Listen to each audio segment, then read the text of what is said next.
Hello and welcome to the Try Talking Sport podcast hosted by me, Joanne Murphy. Whether you are an athlete, adventurer, endurance enthusiast or simply have an interest in sport, you have come to the right place for inspiration, encouragement, motivation and a little bit of entertainment. Hello from the UK. I have been here since Friday working at Ironman 70.3 Weymouth last weekend and now based in Bolton since late Monday night for the special one-off Ironman 70.3 Bolton this weekend. Race day in Weymouth was brilliant. Racing conditions were almost near perfect with a flat calm swim, a dry day on the bike and the sunshine on the run made it a little warm for the athletes, but much preferred I think to some of the weather we have had in recent years. It's certainly a race to consider for 2022 if you are looking for an end of season race with a holiday vibe. I managed to get a few runs done and get into the water a few times too. Add the sunshine, sand, blue skies and a few ice creams into the mix and it really was just like being on holidays. We have a big weekend ahead this week in Bolton with Iron Kids centre stage on Saturday before the big day on Sunday. Fingers crossed the weather plays ball again this weekend. Did you watch the 70.3 World Championships in St. George on Saturday? It looked like they had 4 seasons in one day out on the course. Regardless of the weather, there were some superb performances across the board, both in the professional races and across the age groups. Huge congratulations to everyone who made it to the finish line on the day, with a very special shout out to Gustav Eden and of course Lucy Charles Barkley, who were crowned the 2021 World Champions. Before leaving for the UK last week, we had a busy week with our Bike Week activities in partnership with Galway City Council. Our Zwift spin on Monday night was followed up with a Facebook Live show on Wednesday night featuring Dara Feely, Stephanie Carr and Sean Hernan, who shared plenty of stories and tales of their adventures on 2 wheels. You can watch it back on the Try Talking Sport Facebook page. Monday night this week was the anniversary of our first ever Zwift spin. Hard to believe it's a year since that very first spin, which was hosted as part of Bike Week 2020. If you haven't taken part yet or fancy joining the fun for the year ahead but just don't know how to get set up or get started, please do get in touch. I'm signing up to race with Team RWB again this season. I saw a huge increase in my power and biking performance over the winter with the mix of easy spins and hard racing on Zwift, which definitely transferred to the road. If you fancy joining a team for the season ahead, drop me a message and we can get you set up with a team. Before I left for the UK last week, I got the chance to chat with our guest on this week's show, Maeve Gallagher. With a dominating performance at Lough Cutra Castle the previous Sunday, she powered to victory in the BMW National Series Standard Distance race, finishing as fastest female on the day and second overall in the race. Last Sunday, Maeve was crowned the National Sprint Champion for the very first time, adding another national title to her incredible 24 previous titles across cycling, triathlon and athletics. The 19-year-old is currently juggling her second year of her pharmacy degree in UCC whilst also training and racing as an elite athlete for Ireland. In 2019, she represented Ireland in 3 separate European championships across cycling, triathlon and cross-country running, which is quite a remarkable achievement. She has a long list of racing accolades and success to date, from racing at the European Youth Olympics in cycling to competing in Ross Le Mans twice, winning the Best Irish Rider green jersey on both occasions. Not to mention the long list of success in athletics and cross-country running at home and abroad, as well as her success on the international stage in triathlon. It's no surprise that she has twice been awarded Irish Junior Triathlete of the Year by Triathlon Ireland. For now though, she is focusing on triathlon as her chosen sport, with her eyes firmly focused on being the best she can be, with a desire to train, race and represent her country at the highest level. This is a great chat with Maeve, who at such a young age is an inspiration not only to her own age group, but also to those of us who are much older than her and to those who may follow in her footsteps for years to come. Enjoy the show. Maeve Gallagher, thank you so much for joining me on the show today. Welcome to Try Talking Sport. Thanks very much. I'm delighted to be chatting to you. Maeve, you're from Mayo, but you're down in college in Cork with my old alma mater. How are you after the match on Saturday? A little heartbroken. I think everyone in Mayo is. I think we expected Sam to come home too soon, but I suppose we have the next couple of years to try and go for it again. So apart from that, I'm good. Yeah, I started on college on Monday down in Cork, so I'm in second year now. So yeah, it's nice to be back on campus and see some students face to face. And of course, at the weekend, the Mayo match wasn't the only thing that you had your mind focused on, because you did take part in the Olympic distance race in Lough Cutra Castle in Gort on Sunday morning, and you powered to victory in that race. Yeah, no, that was a great race. I've done Lough Cutra the past 2 years that it was on. So I loved the course, and yeah, I managed to win the women's race, and I was second overall. So yeah, it was good. It was a good kind of training race because I love doing races at home as well as abroad. So no, I really enjoyed it.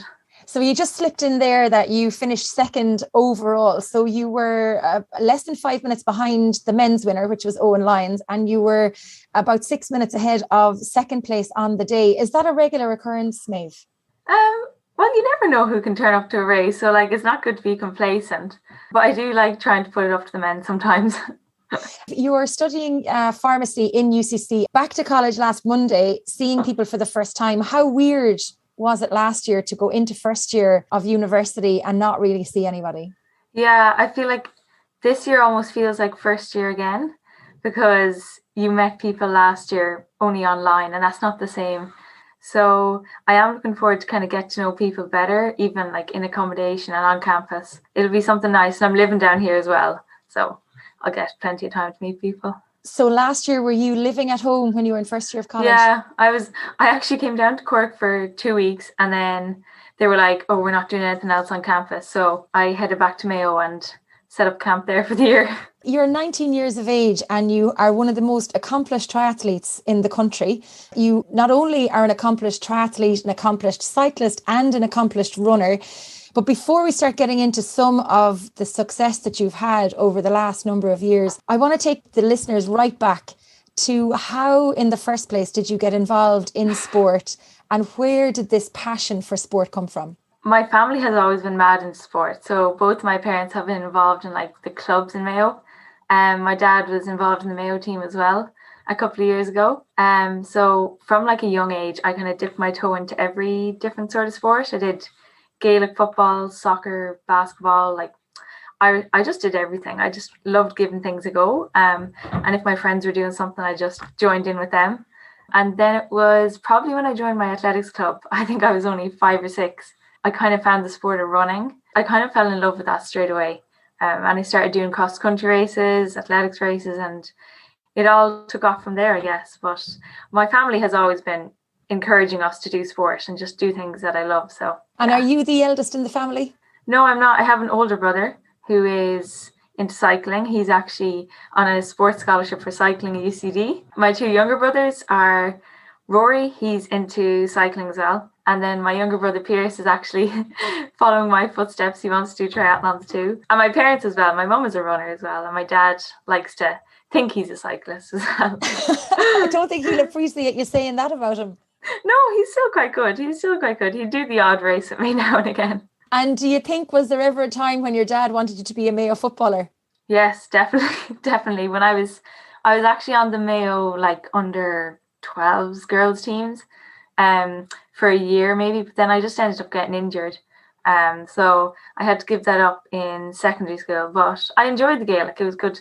It's good fun. How do you go from a cross-country runner then into triathlon and cycling? Which came first, cycling or triathlon? Cycling it was running that came first, like when I was 5 or 6. Did the community games, and then from the cycling side of things, my brother Connor, he'd be going like on international teams with Ireland, so I seen him cycling and I think I just didn't want to feel left out, so I'd go like training with him. And then it was only when I went to secondary school that my teacher Lorraine Carey, who actually is a former triathlete herself, you might know her. I don't know if the word former triathlete is the word she still is, like she's amazing. Yeah. So she encouraged me in first year to go to like this local schools triathlon in Sligo. And I kind of just went along not knowing what to expect because I hadn't really swam that much, and I actually won the race. And then after that I was like, right, this is what I want to do, and I guess it sort of took off from there. You'd never done a triathlon before, you couldn't really swim, and you won the race. Yeah, I didn't. It was a pool swim as well, so I think I was a bit lucky there. But then after that I joined the swimming club in Castlebar. So yeah, it was first year in secondary school that I kind of got into the sport. So if Lorraine Carey hadn't encouraged you to take up triathlon and go to that event, do you think you'd be doing what you're doing today? I I don't know, but like she has had a strong influence on me, and like I'm very close to her today. Like she's still one of my good friends, and I think maybe not if she hadn't encouraged me to go, I mightn't have got into the sport at all. So it was running first, then cycling, then triathlon. Yes. Okay. Yes. So Okay. I've always like done individual running races and cycling races like along with triathlon races. So the cycling, like I've done Rostamon 2 years. I've always kept up the cycling because I love it. It's such an adrenaline rush. I like to compete in all individual disciplines as well. And I suppose the three disciplines all lend themselves to competing in triathlon. It's not like you're Of going off course, playing yeah. field hockey and then trying to come back and cycle or play No. badminton or something. You know, I think a lot of listeners will want to know, you know, what does a typical training week look like for you? Maybe while you were trying to study for the Leaving Cert, I think first, before we even look at what it might be like now. Even now, like I'm only getting into a new routine and things are still a bit up in the air and trying to find out what's what down here. But during the Leaving Cert, it was pretty demanding trying to balance the two. So trying to train swimming 4 or 5 times a week.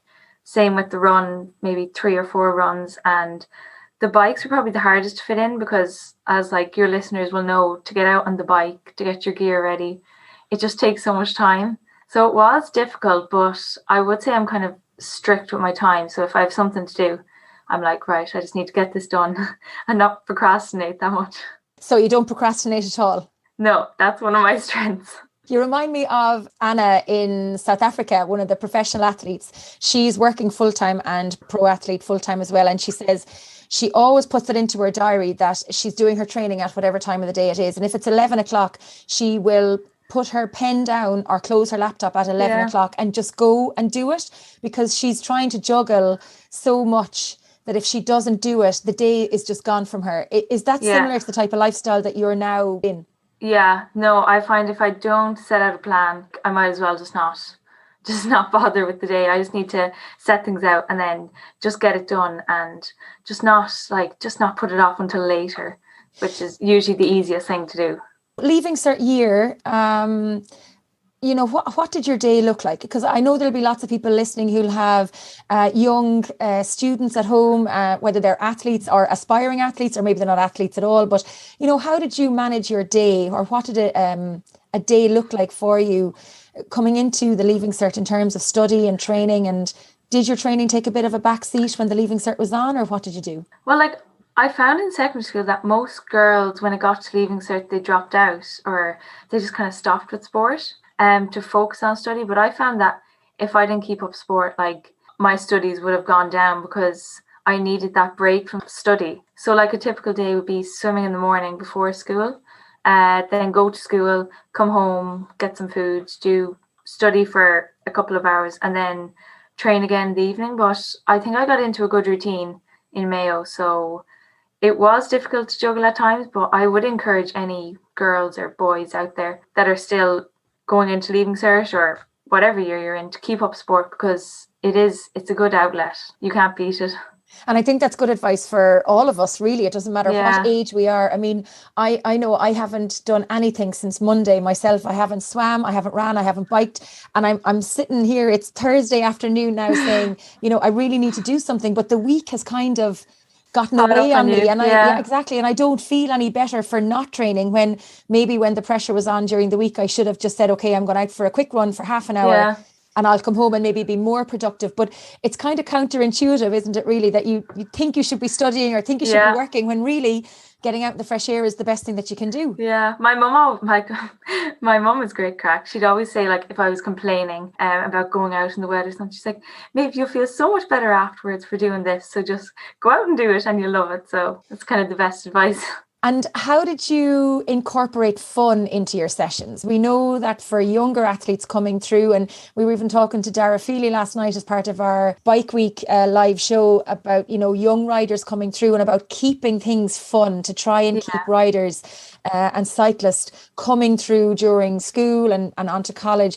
So what did you do for fun then with your training or with your activities to keep you engaged in it? Well, I've always, cycling especially, like I've had my 3 brothers to train with. So we'd always be like racing each other on the bikes or up hills and different things. And just I found that really fun. And then even the swimming club in Castlebar, there was a great bunch of like girls and boys. So I almost enjoyed going to swimming every morning. I didn't see it as a chore. And the same with the running, like I had a great gang of friends. So I think it is important though for younger athletes to keep it fun and not get too serious, because at the end of the day, it's only sport. And I think the main thing is to enjoy it.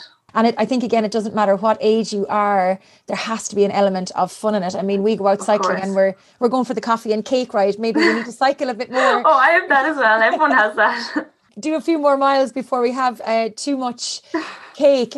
How do you balance your training then? Because I know it's triathlon, it's swim, cycle, run, but you're competing at the highest level in your age group across triathlon, running and cycling. Yeah, I've focused more on triathlon since I started college, because like you can't compete at the highest level on all three. And like I've been so lucky with Triathlon Ireland. There's such a great gang of people there to support me.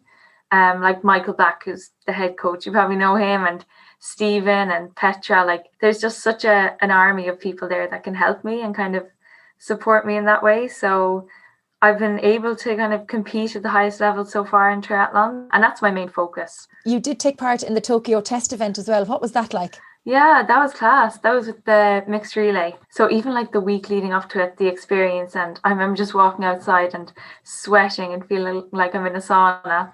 But the actual race itself was great. I was only 18 at the time, so I was still quite young. But I was almost in awe, like standing on the start line against Katie Zafires and Georgia Taylor Brown. So it's something I won't forget anyway. When you look back now, or when you were looking at the Olympics, you know, were you getting goosebumps thinking like, I've raced them, I've stood on the same start line? And you see them on TV and you're like, wow, they are just so amazing. But in person, they're just normal people at the end of the day. And I think it's easy to forget that like these people are just normal people that think the same things as us and do the same things. And that almost makes it easier to think that, oh, maybe I can reach that level, or makes it seem more possible. And also, I suppose, you know, they're great role models as well for the likes of you coming through as well, that you're able to say, well, actually, I've stood on the same start line as these people. There's nothing to stop me doing that again, and give you great courage to keep moving forward with what you're doing for the future yourself. Yeah, because even two of my cousins have gone to the Olympics, Katrina and Sinead Jennings, in rowing and marathon running. So even having them as like role models from a young age, I've always looked up to them and been like, wow, I can do this as well. And they've qualified degrees as well. So they kind of juggle both sides of things. Talking of your degree, where did the interest for pharmacy come from?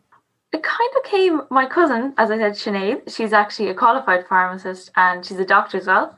So I kind of seen her doing the degree and I was like, that sounds like something I might like. And then my granny was also a nurse. She'd always like look after everybody, and she kind of explained to me like different medications and stuff. And I did some work experience as well in TY. And then once I did that, I was like, yeah, I really want to do something like this. So yeah, I was lucky enough to get it down in Cork, because it's only 3 colleges in Ireland that have it. But I've done my first year and I've loved it so far. So another 4 to go.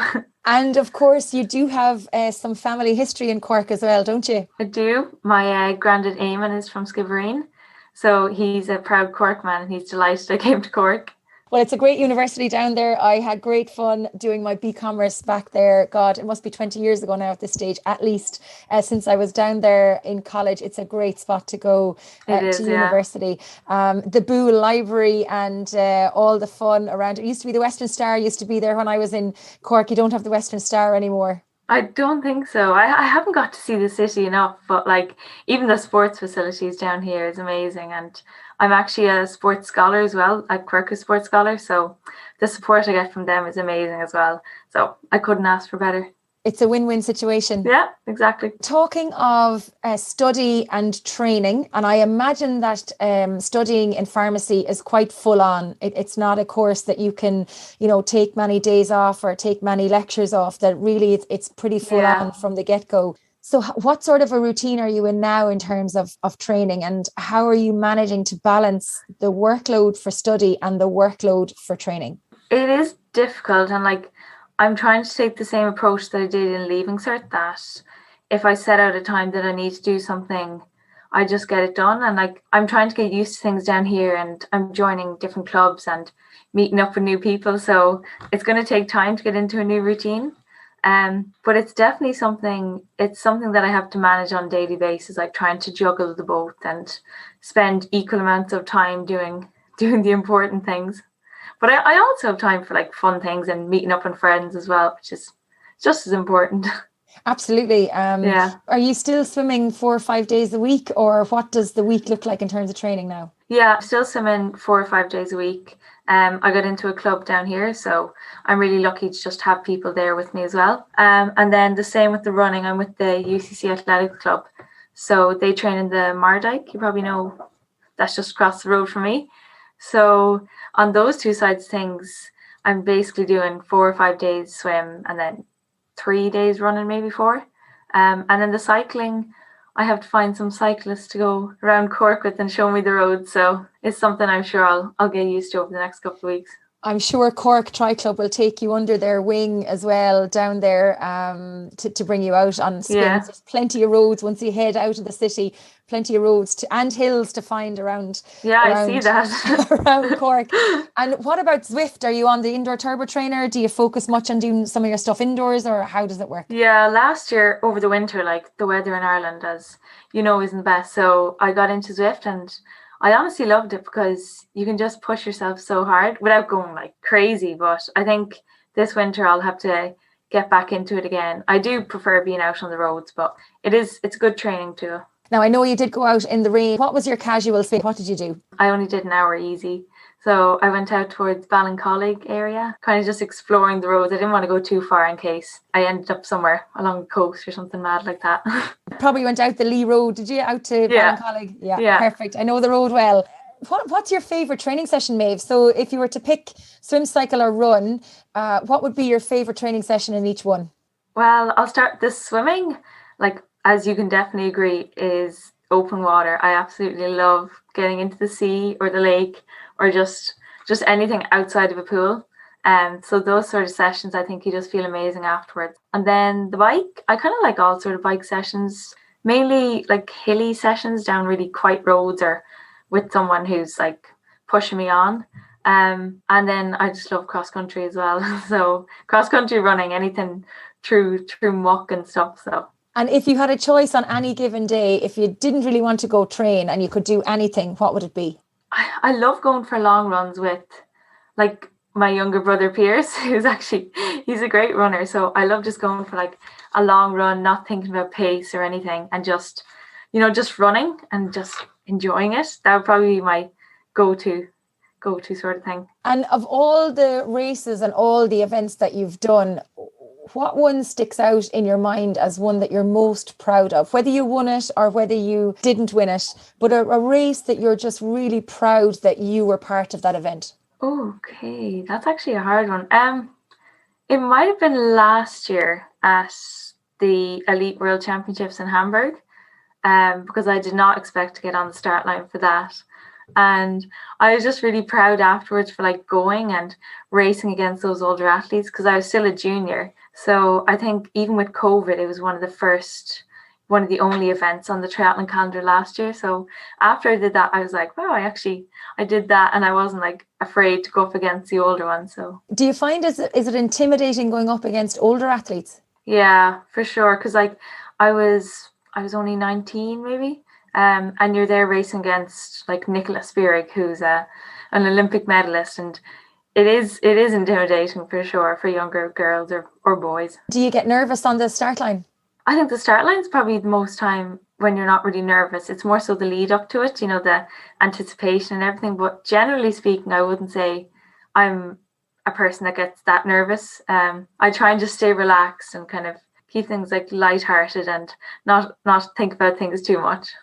And would you do anything around like meditation or visualization or anything like that to just keep you kind of calm? I don't do meditation. No, I've never really got into it. But I usually like do it. I have a diary, so I kind of just do that, and it just takes your head away from everything really. So I enjoy doing that before races or even on a daily basis. And I think even in years to come, like when I'm not able to do sport anymore, just being able to look back and like read the different things I was writing at the time, or I just think it'll be cool. Now, I know you raced in 2019, I think it was, at the World Championships in Yorkshire, Yeah. and you crashed twice, I think, in that race. Yeah, that was probably one of the hardest like races of my career. It was the World Cycling Champs, and it was like the last 20k. I'd crashed at about 60k in. A big bunch of girls just came down, but thankfully I got back onto the main pack. And then it was like the last 2k maybe, and there was a group of 20 left. And I was like saying to myself, wow, I'm actually at the front. I could, a realization just came over me that, I could actually do quite well. And then I could see the finish line, and then a girl in front of me just went into the barrier, and it almost just happened in slow motion where I had nowhere to go, and I just went straight into the back of her and got banged and bruised, and I crossed the line and finished, but no, I was heartbroken after that. But it's part and parcel of sport, you have the good days and the bad. So how do you deal with that heartbreak afterwards? You have a good cry afterwards, and then I think you just have to move on from it, really, because like you're gonna have good days. You usually have more bad days than good. You just have to move on from it, see if there's anything you could have done differently, sort of analyze it, but not dwell on it, and just kind of park it there and then move on to the next race. I have a big fear of the bunch racing. I don't know whether it's because I'm a control freak or what it is, but the thought of having all these riders around me that could knock me off my bike, or that I might hit into them or knock off the bike and come off and break something. And I've broken plenty of bones in my body, but it's a real deterrent for me to do any sort of that type of road cycling, or even to go up to the track and do some of the crit racing and things like that. I've no problem doing a long distance endurance race because it's just me on the road. It's a I don't know what it is. I don't know whether I need to go for hypnotherapy or what. I think a lot of people are like that though. But how do you get rid of the fear? Had you ever that fear, or do you just forget about it and not overthink it? I think like fear is your worst enemy when you're in that bunch, because if you are there going 40 kilometers an hour. And I think if you start overthinking it and start making up situations that could happen in your head, it's not a good place to be. So I've never actually been like scared. I think I've always been just a little bit, I think cyclists are crazy anyway, the way they can just go out and do things. But I haven't had that fear, but it is something that's hard to get over, especially when you crash, like the first couple of rides after that. You are a little bit nervous, but generally speaking, I think you just need to say, right, I'll be fine if I just stay in my line and not do anything stupid. I suppose some of it kind of comes back to the fact that you just need to have courage and confidence in your own skill and the skill of the riders around you. Yeah, you need to trust the riders around you as well, and just trust that they know what they're doing, and most of the time they do. So. And do you prefer a draft legal triathlon race or a race like Lough Cutra where it's non-draft legal? I'm probably prefer the non-draft legal bike races like Lough Cutra, because I think it shows more of your bike strength. Because most of the international races are bike draft legal. So if you're not like that strong a cyclist, you can maybe sit in a bunch or get the aerodynamic advantage from sitting behind someone. So it kind of depends. It depends if I'm like out on the swim early or not. So I usually prefer the non-draft. And Maeve, what age were you when you pulled on the green vest representing Ireland for the very first time, and what sport was it? Cross-country running. It was in second year. I made the Irish team after a race in Sligo, actually, coincidentally again. It must be my lucky county. So I came like sixth in the All-Irelands there, and then I made the cross-country team for this international race in Scotland.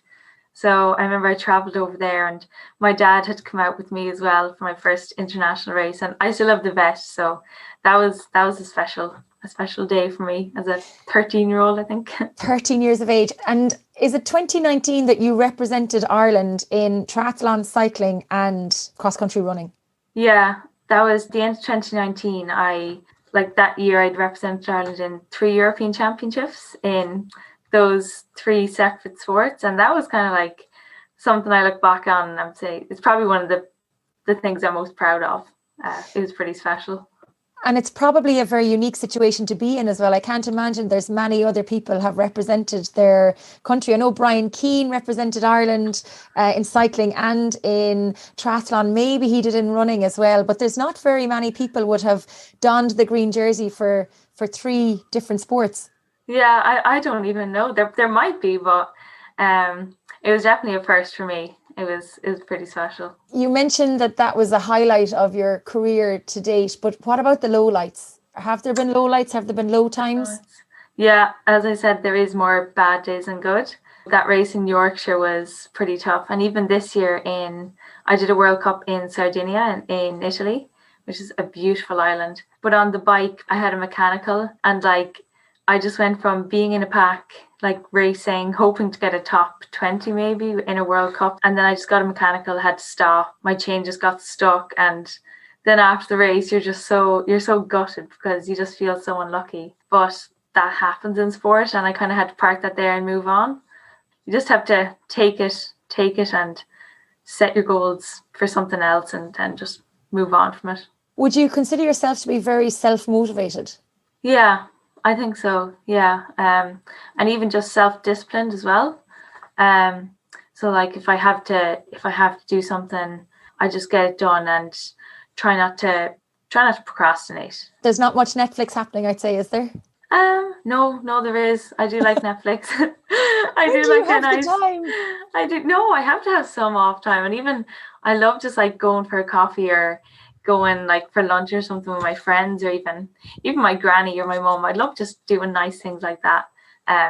Because I think they're really important to just have a life outside of sport and study as well. Because you need that break. Oh, 100%. You absolutely need the social aspect of it, even though you get quite a lot of a social aspect to it through the training and meeting all those different people through the variety of clubs. But you definitely need some time outside of your tri-suit. Yeah, no, you do. Because even as you said, you meet so many people through sport and you almost find that half your friends are sports people. But no, I even love going to the cinema or just doing silly little things like that. I think they're good fun. What are you watching on Netflix at the moment? I finished watching Outer Banks. Kind of there was a series to that last year, so I watched that this year, and that was pretty good. I won't spoil it for anyone out there. Everyone will be Googling the Outer Banks to see what it was and see what he was watching. One of the questions that I think is quite interesting is to ask you, what have you learned from sport that benefits you in your studies? The importance of time management, probably. Definitely. And even just you get out what you put in. So I think with sport, I've learned that if you train hard and you train to the best of your ability and just challenge yourself, you're going to reap the rewards. And I think that's the same with study. If you pick up the book, study, hopefully you'll get the grades and rewards you want. So that you get out what you put in, which is kind of correlated in both aspects of life. And if you had any advice for any young girls coming through the ranks in sport, what would you say to them now? I just tell them to keep at it, because there's going to be good days, there's going to be bad days, but I think it's just so important to do something that you love. And I love sport, so I almost don't find it as a chore or a demand or anything, but I think just find a sport that you love. It doesn't have to be triathlons or anything like that, or even find a hobby that you love. And it'll just make life so much easier, and just keep at it and just enjoy it. What piece of kit could you not live without? I think everyone in my house would probably say I'm a sucker for shoes. So I literally have I don't even know how many pairs of shoes. So probably my running shoes. I have these really nice, colourful, white running shoes. So probably those. I'd be heartbroken if I lost them. And as a family, are you quite competitive with each other? If you're out training with the lads, will Connor try to beat you, or would you try and beat him? And would you beat him? I don't know if I'd beat him. Depends on the course. Depends. He won the Donegal 555 this year. I think over a longer distance I wouldn't stand a chance, but no, we are really competitive as a family, in a good way. We push each other on and we have fun kind of doing it as well. And even my mum, she does cross country running, so each year I get to do the Mayo championships with her around Mayo somewhere, so we're running in the same race. So yeah, it's nice to have people in your family who do sport as well. And I guess the influence that your parents have had and that Connor has had as well, and even that you've had now on your younger siblings coming through, nurturing that appetite for sport is hugely important to actually keep you in it at such a young age. Yeah. I know you're very successful, but coming through the fact that your dad was big into sport and your mum is big into sport, it's you grow up in that environment which facilitates you being able to then follow your own passion for sport. Yeah, I think that is so important because like my parents have never put pressure on me to do sport, but almost like for all my siblings, like seeing them involved and seeing like the benefits they got from it, it allowed us to like realize how important it can be. But like for even some athletes out there who might not have any parents involved in sport, like schools are gone really good at encouraging girls and boys to get into sport and looking after them. So it is important to try and nurture our youth, as you said. And it's funny actually with triathlon, you see sometimes that you have the junior kids coming through and the mums and dads aren't doing triathlon at all, but something that the kids are doing. And it's actually the kids who are having the impact on the parents to start doing triathlon. There was a couple of people in Lough Cutra now, and I know that the kids had done the race a couple of times and their parents were doing one of the races for the very first time this year. So it's quite a special thing to have. And I think, as you mentioned, being able to go out and race with your mum, it's quite a special thing really, isn't it? Yeah, no, it is special because like you'll look back on this in years to come and think of all like the good memories you had. But even the National Youth Series that was set up this year, I think that's an amazing idea because even in Loughrea, I remember seeing just the amount of kids and they were so small and competitive, and it just like brought me back a flashback to when I was that size. And yeah, it is important for the young ones to have something. And we had great fun with the young kids, all right, in Lough Cutra. The even younger ones on the Sunday, the racing was fast and ferocious. I'd say so. And the excitement and nerves were coming from the sidelines and not from the kids. Maeve, when we look to the future, you're studying in UCC. You have you have this year and 3 more years to complete to get your degree. But Paris is in a couple of years, 3 years' time. So what's the story? I'll be able to take a year out or different things. Like with the scholarship, Quercus are really good. They can help me facilitate like if I need to take a year out or kind of change around exams. But I think in the future, I want to just keep representing Ireland, going to international races, and also just get my degree in pharmacy as well and kind of just see where it goes from there. But just keep doing what I love, because what is it? If you love what you do, if you love your job, you won't work a day in your life or something like that. That's exactly it. If you love what you do, you'll never work a day in your life. That is absolutely true. Sprint versus Olympic distance racing, which is preferred? I did my first Olympic this May. I probably prefer the Olympic distance. It kind of changes after you do a race, in the middle of like a 40k bike, you're like, oh Lord, this is a lot longer. But I think I probably have a slight preference for the Olympic distance. And speaking of the Olympics, is it the dream to win an Olympic gold medal? Oh, I think it's every athlete's dream out there, no matter what age they are, to get an Olympic medal. So it's definitely one to try and reach for. It's a tough road to be on though, Maeve, isn't it really, when you think about the amount of work that you've to put in to do it. I'm not going to use the word sacrifice because I don't think there's a sacrifice there. You love what you do, but there's definitely, it's a tough road to get to the Olympics, and then it's even tougher to get to the top. Yeah, it is. And I think people who aren't athletes might find it hard to see like the amount of hours and work and support that goes into just one competition or race. So it definitely is a long road, and I think it's important to remember that, because I am still so young, that it's a long journey. It is. And of course we had Russell on the podcast. We haven't managed to get Carolyn on yet, but hopefully we will at some point. But they did us so proud in Tokyo, but they had such a tough, arduous journey to get there. I mean, Russell, did he race 5 weeks, 5 continents, 5 races, and then try and race in Tokyo? Like it's not an easy undertaking to make it, to qualify. No. It was amazing, like what he did. He like, even when I was speaking to him, I was like, how did you manage to go from Portugal to the other side of the continent and race and still perform and get that Olympic spot? So it's definitely an admirable thing for him to to qualify. And yeah, they did. Both of them did us really proud. When we look at the mental side of racing, do you think that you are made of tough stuff? Are you stubborn? Will you be dogged at what you're doing to try and achieve your goals when you're training, when you're racing? You know, how much determination do you need to have to do what you do?